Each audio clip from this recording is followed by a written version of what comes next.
into the classic cars. Oh, I see that the Panigale is also entered into this race. Yeah.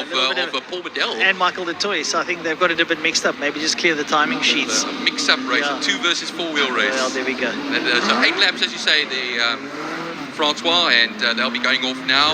I did mention earlier on, of course, Wynand Nels in that Ford Anglia that has come into Class X. Unfortunately, the likes of Clinton Lawrence, of course, the XJS Jag, he was entered, had to withdraw, and then Alan Jurek in the XJC Jag as well, not here, unfortunately. Hopefully we'll see them again. No, I'm sure we might see them towards the end of the month, when we have our meeting at the end of the month. And I think if the weather's like this now, I hate to know what it's going to be like at the end of the month. We're going into the teeth of the winter, so to speak. Have a look at that circuit, Byron. Looking a little bit treacherous, to say the least. There's a bit of moisture there in Quarry Corner. Some of these guys are out on slick tyres, so I don't know what kind of purchase they're going to get. Some of them on semi-slicks. Well, Swan Lake has come to Killarney, I can tell you that much. Well, a lot of people want to watch Swan Lake, so I think you're at the right place at the right time. It's going to be a special race, but the classic cars always bodes well for great entertainment, and they're working their way now through Interceptor Corner. They're behind the pace car, and they'll get a rolling start, and a little way further back are the fine cars. They'll be making their way around. There you can see the Renault Duster that's leading them out. That's your pace car, and a couple of those cars lights ablaze as the light does dissipate here at Killarney. I'm sure the sports and GT cars also have their lights on. Visibility has probably dropped by about 30% here at Killarney. You can see there on your screen for the viewers at home, quite a lot of the drivers have got their lights on. Those that have lights, some of those lights that you see don't really work, but nonetheless, they will be making their way around the circuit.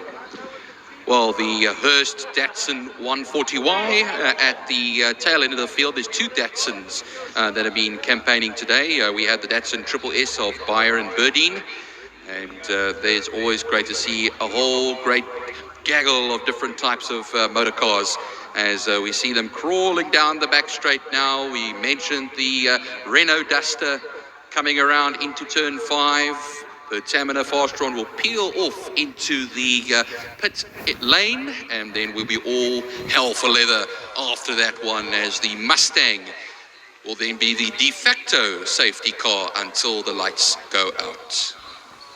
Right, so the cars roll out of turn number 5.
go gingerly there into turn one. There's Ferdi Mouton in the Mustang. He also goes in quite gingerly. Dr. Jeff Bull ahead there of Lane Hutchings. Lane nearly taps the back end of that Porsche as he turns in. And, you know, the other side of it is you can't really put the power down because the wheels start spinning. Well, that's actually the other thought, Francois. It's actually the guys with a heck of a lot of power that are actually praying for this race to end. Yeah. It's the little guys going around. They say, hey, maybe I could pick something up here today. You know, you got to semi-slick on. You got to semi-slick on your lot of traction so you can pull yourself out the corners. Do you see that now coming out of Lane Hutchings up behind Dr. Jeff Bull in the Porsche 994 there? But you can't get sort of suicidal here. You've got to just sort of measure your drive here and drive with trepidation, because again, not only is it wet and cold, but you don't know what's lying underneath the water.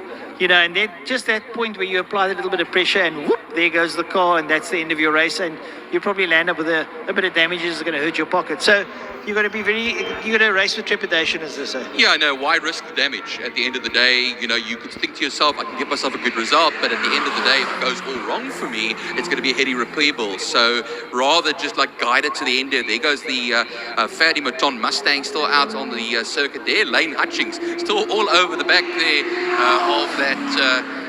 of that Porsche ahead of him. He's actually got two Porsches to contend with over here now. That little 8-valve Golf. And he really now makes it work with his old man. Well, he's sitting there. He's right behind Dr. Jeff Bull. He's got Andrew Honeywell there. So the cousins are giving the Golf a bit of uphill. But look at Lane get on the power now and giving Jeff Bull a bit of a dice down towards turn number one. And Jeff Bull pulls away there. Andrew Honeywell looks up on the inside. So Lane Hutchings either holds it around the outside or he loses out. And now third in that little boxed dice there. Byron Bedin there with Dancing Dave Aladef. Dave going around the outside of the Datsun. It looks like a 120Y, eh?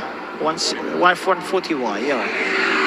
That's actually John Hurst. That's in that particular one. He's actually come along not too long ago, actually, and he's come back now as Lane Hutchings in turn two. Hooking onto the back of those Porsches. There is Dancing Dave Aladef now in the... and look at this. Going down into turn one. Sorry, Byron. Eric van der Merwe taking the lead away from Franco Donadio. Eric is reveling in the wet conditions, so obviously he's got the right setup.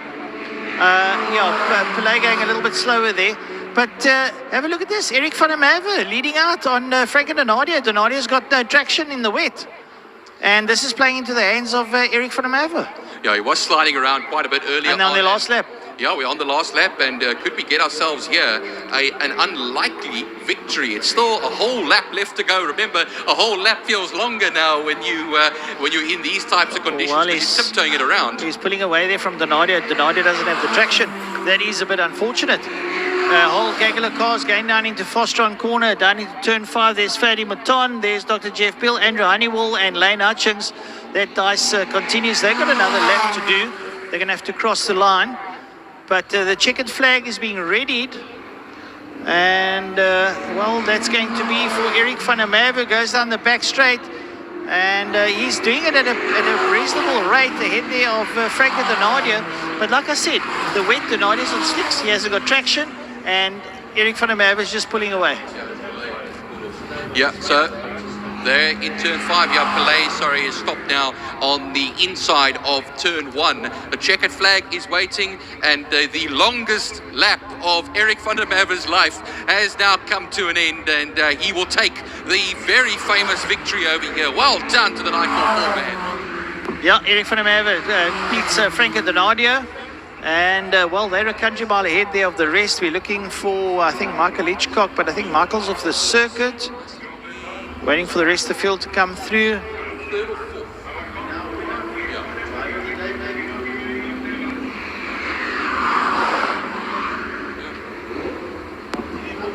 Come in near Yoiko and the Anglia, the Little Morris and the Alpha there come over the line. It's Conrad Mathieu, Wynand Nel and Anton Relie.